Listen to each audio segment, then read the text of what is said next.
Guys, mga karosas, nandito tayo sa kusina. Magluto tayo ngayon ng chicken.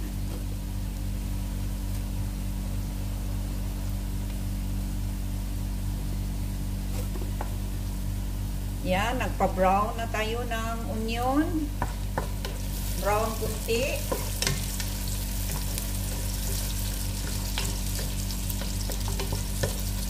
Kailangan medyo brown siya. Parang mahina yung apoy ko.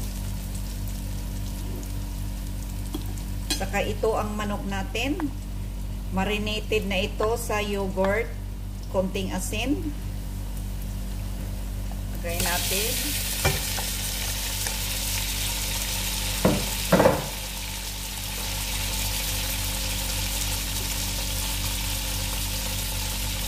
Aray, ang init.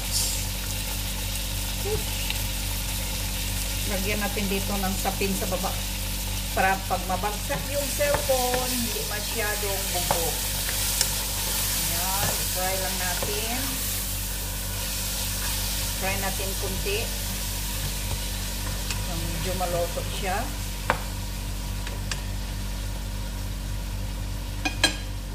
Takpan lang natin. Saka ito ang kanin natin, luto na. Half cook lang siya ito with green lentil. Ayan.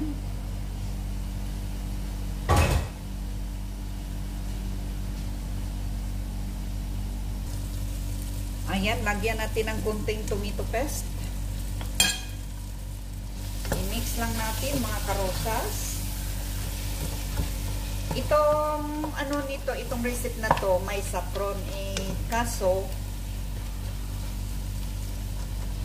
ayoko nang amoy sa saffron para akong nahihilo. Masarap naman siya, pero minsan para akong nahihilo. So, takpan muna natin hanggang maluto. So, ganito lang kasimple mga karosas. Ayan. Dito tayo sa kusina namin. Ang linis-linis na. Lagay natin ito sa refrigerator.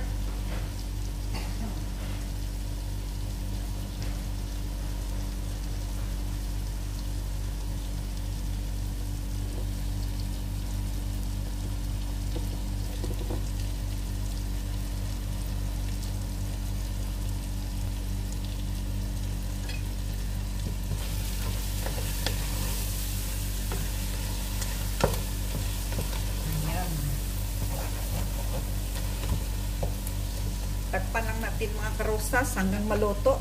So, punta tayo dito sa storeroom. Kukuha tayo ng ibang kasirol para gamitin natin. Malapit na yata mabagsak itong cellphone ko. So, guys, may naisip ako. Dito natin iluto ang rice. First time kong magluto ng rice sa kawali. Lang tayo ng kunting oil. Kunting oil lang.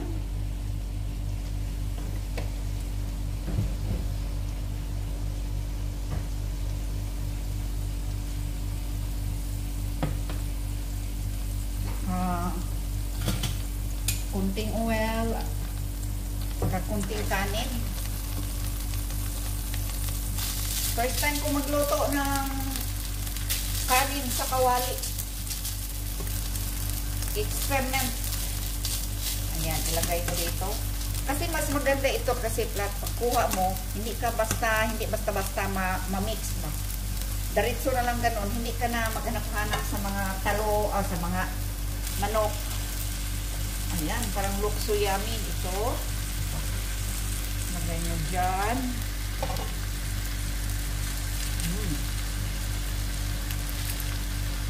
Tikman natin. Parang kulang sa asin, guys.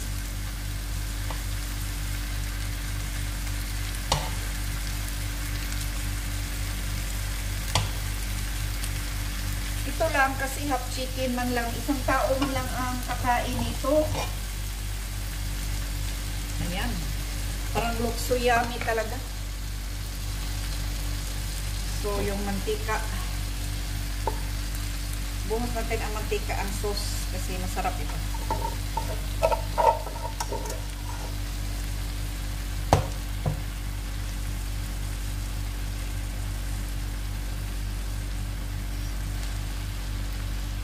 ilagay na natin ang bigas, kanin. So niloto ko ito with adas.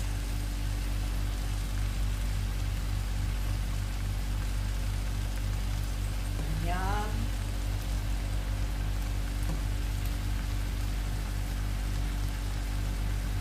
Sa mahina lang apoy mga karosas, kasi pag masunog, pangit yung lasa, amoy sunog. Ayaw pa naman kumain nila. Kahit kunting sunog lang, naaamoy na nila, ayaw nila kumakain. Magpaluto yan uli.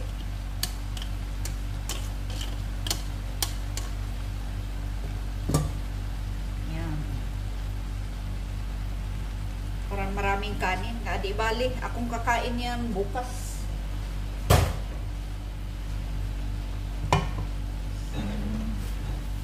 Linisin muna natin yung tagiliran.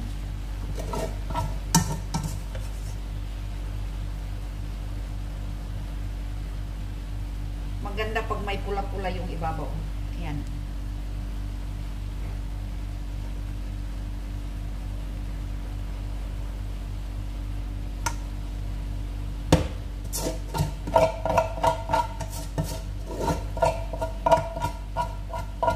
Talagang anuhin mo kasi sayang. Ayan. Para mabango, lalong masarap.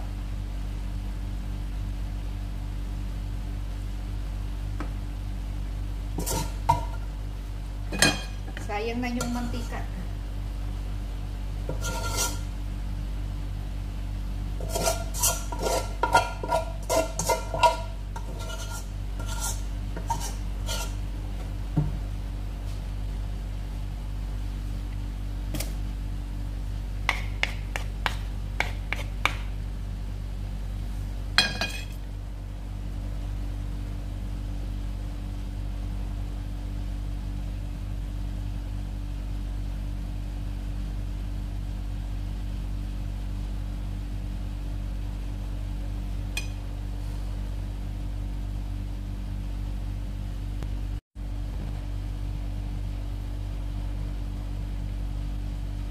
Ayan.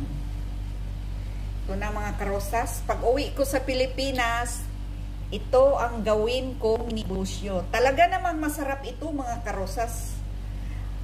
Sobrang sarap. Sa itsura pa lang, masarap talaga.